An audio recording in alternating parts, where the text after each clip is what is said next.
खुलुमबाय स्टुडियाव दं आं किलिखां ब्रह्म गोजोनथाव खौरां बर' फिसानि फिन आरोबाव गोजोनथाव आरो गोग्गाथाव खौरां बाक्सा जिल्लानि जोनोमपुरि बसुमतारिया डिभाइन इन्डिया 2024 इं मायथाइनि फेशन शो दिन्थिफुंनायाव गिबि बान्था मोननो हादों।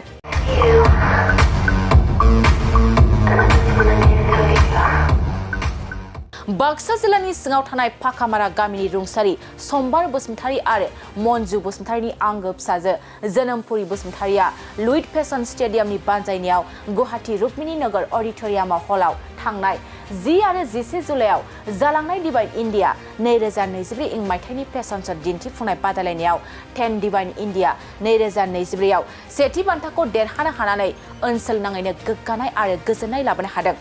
जोनोमपुरि बसुमतारिया डिभाइन इन्डिया 2024 इं मायथाइनि फेशन शो दिन्थिफुंनाय बादायलायनायाव 10 इन्डिया डिभाइन 2024 आव सेथि बान्थाखौ देरहानो हानाया गासै बर' हारियावनो मोनसे गोजोनथाव खौरां लाना फैदों।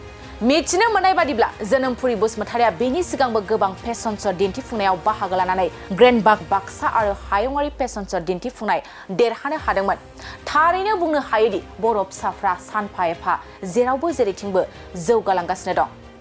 आंनि मुङा जोनोमपुरि बसुमतारि आं फाखामारा गामिनि नंगौ दाख्लैसो जाना थांनाय डिभाइन इन्डियायाव आङो 3 केटेगरियाव सेथि बान्थाखौ आवग्रिनो हादों।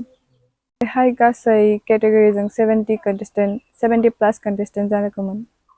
औ नंगौ जेबो कचिं एबा क्लास लायाखैमोन।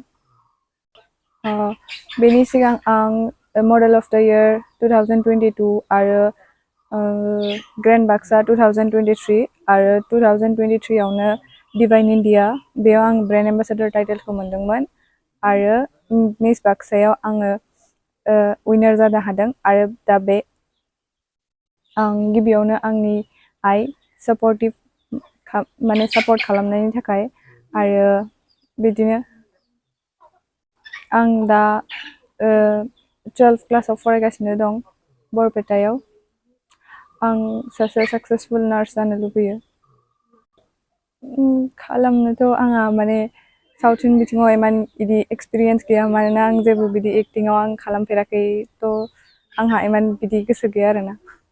आं बेखौनो बुंनो लुगैयो जि खायसे गोबां उननिफ्राय नेगेटिभ कमेन्ट्स होगोन नाथाय नोंसोरो जुदि दावगालांनो लुबैयो नोंसोरो गावखौ खोनासं आरो हार्ड वर्क खालामलां। औ